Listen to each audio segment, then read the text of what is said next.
I want to highlight Seth Roberts. This is one of my favorite bits of tape, and like it because of his effort. The fact that you see him spilling his guts for this team, and he is, along with Yanda, the reason that this run breaks.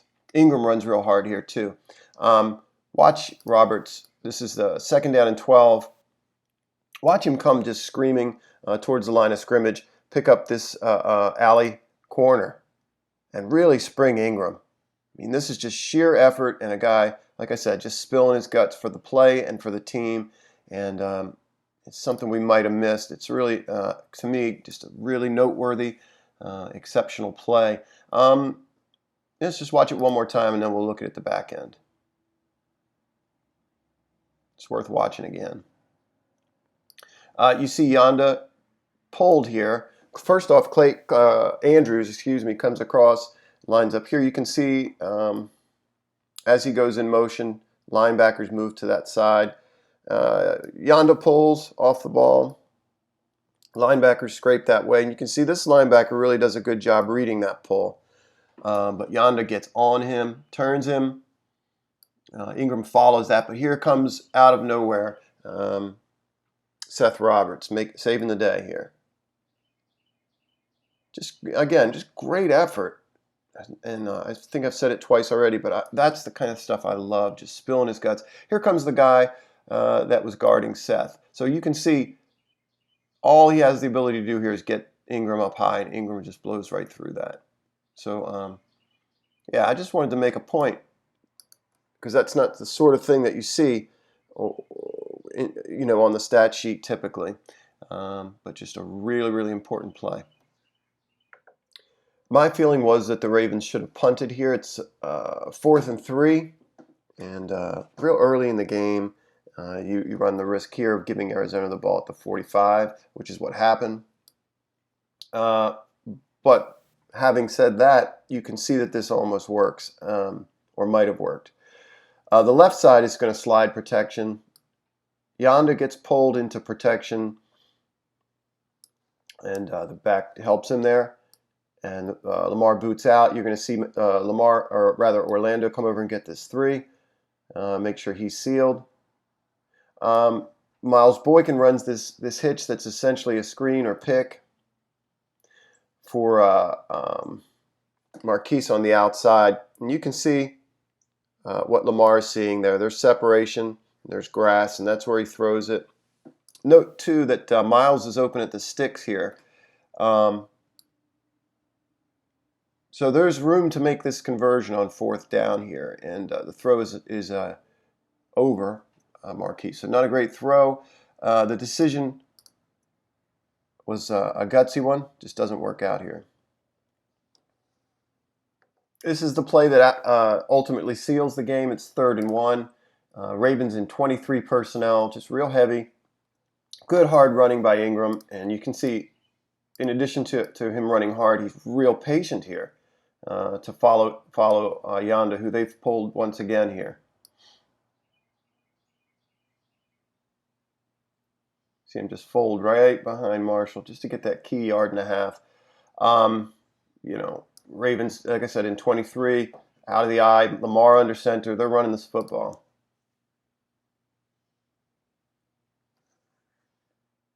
We talked about how the Cardinals were susceptible to out routes and in the flat.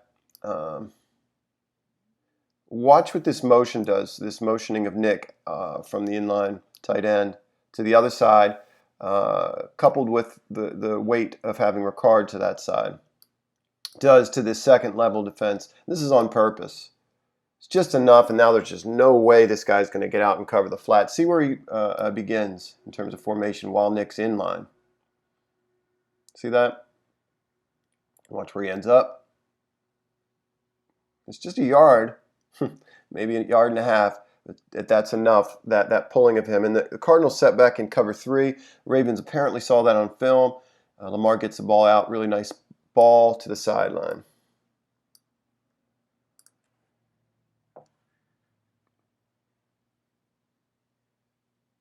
This is the touchdown, goal line touchdown toss to Hayden Hurst.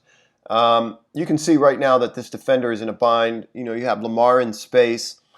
He's checking back to see what kind of backside help he is, but he's going to try to get outside, and that really leaves him in a lurch. You can see Hayden reading that visually and just does a nice job backing up to get space. Lamar ultimately takes the easier of these two throws, which is what you want, the more immediate open receiver. Good ball. When you watch it from the onset, you see the Ravens in 23 personnel. And we saw that later in the game on that 3rd and 1 conversion down in the 4th quarter. I'm pretty sure I picked this film up late and Hayden was pulled into motion to the side. But again, Lamar's under center and the back's out of the eye. Once the ball's snapped, you're going to see Gus as part of this disguise follow Pat, and you're going to see Bozeman as part of the disguise pull. Lamar keeps. You can see that the defenders kind of follow that flow. And as we described, this guy's in no man's land.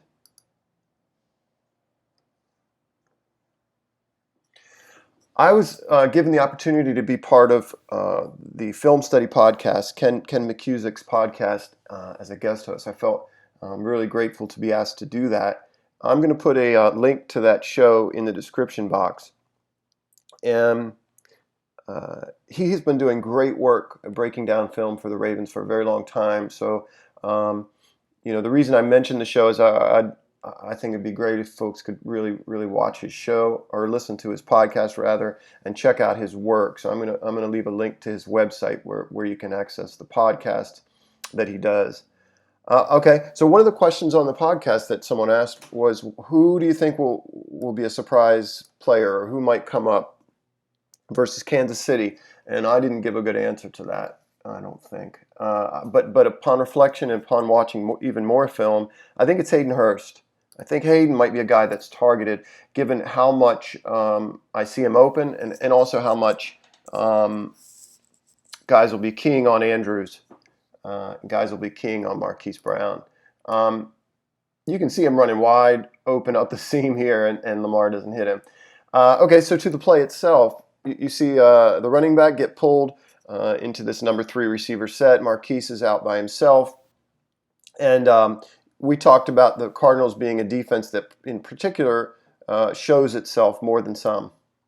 They give a look that looks very like cover 3, and lo and behold, that's what it is. And so here's, you can see Hayden kind of clearing everything. Lamar's waiting on Marquise to clear the under guys. You can see with the release of Mark Ingram and Mark Andrews, both do these sits underneath. Both chip, too. You can see Andrews chips Suggs, I think it is. And just a little bit of heat even then. You can see Lamar do a nice job stepping up, just buying time in anticipation of Marquise coming into this void. And ball comes out. Good throw. Let's watch it again.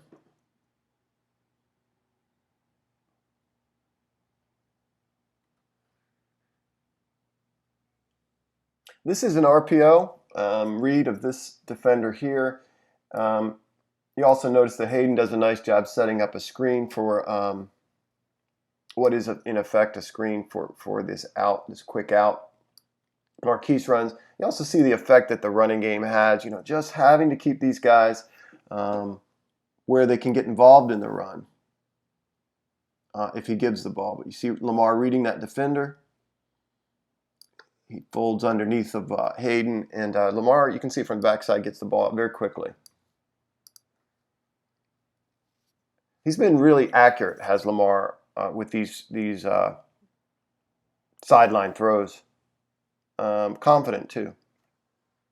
This is one of my favorite plays from the Cardinals game. It doesn't work out in our favor, but it might have, and that's what I like about watching it.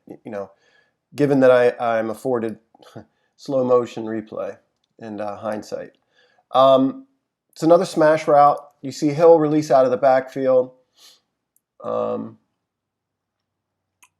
There's Andrews on that cross. The intent there is to get this defender to declare, either to carry Hill or come up and get Andrews. Really, Hill is the hit. That's who they're trying to get him to come up and take the bait on Andrews. They're going for a touchdown here.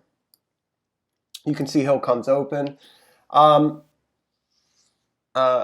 Boykin releases here on this post. I think that's part of the problem, is that there's really nothing to hold this linebacker here. And Boykin running this post does something on the back end, but the linebacker Reddick does a nice job kind of reading this, and he almost kind of jumps in front of that and picks it off. I think that's the main problem with this, why it didn't work. You might argue that Hill, with some experience, might read that linebacker and sit this route down. But if you watch it from the opposite view, and this is interesting too, my first impression was that Lamar stared this down. First, you see him look off and away, and then he comes back to that side. Now, ultimately, the combination of there being nothing to hold Reddick or pull Reddick, something in front of him what might have held him, and Lamar looking to this side is why he's able to get in front of this pass. Now, I'll say this though, Lamar does not stare down the Justice Hill route. He's looking off that route. He's watching Mark Andrews, and that is part of what makes the DB come up and get Mark. And that's really cool to see. It's also what holds Reddick to that side. But again, you see Lamar Jackson sort of do that same thing where he's doing a no look. The sidearm kind of tries to whip it to Hill, does not read the linebacker there. And yeah, you might have asked Hill to hold this and sit this down. But if there is a route in front of Hassan Reddick, Justice is going to walk that in for a score.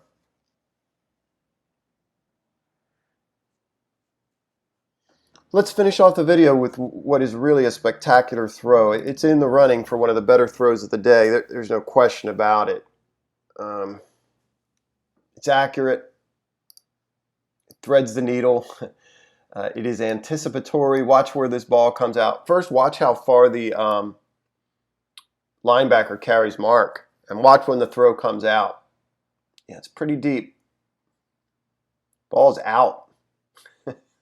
Ball's out, and it's going to be behind this linebacker in between the two defenders. And you can see from the reverse angle how special this throw is. See, there's Mark's back. He can't quite make it out. But he has not come out. There we go. There we go. Watch. Let's see what this guy's doing in terms of reading Lamar. You can't tell. Woo, that ball's got zip on it. This defender tries to make a play as well. He reads that, in Mark. And that's one of the more as good a throws you'll see somebody make.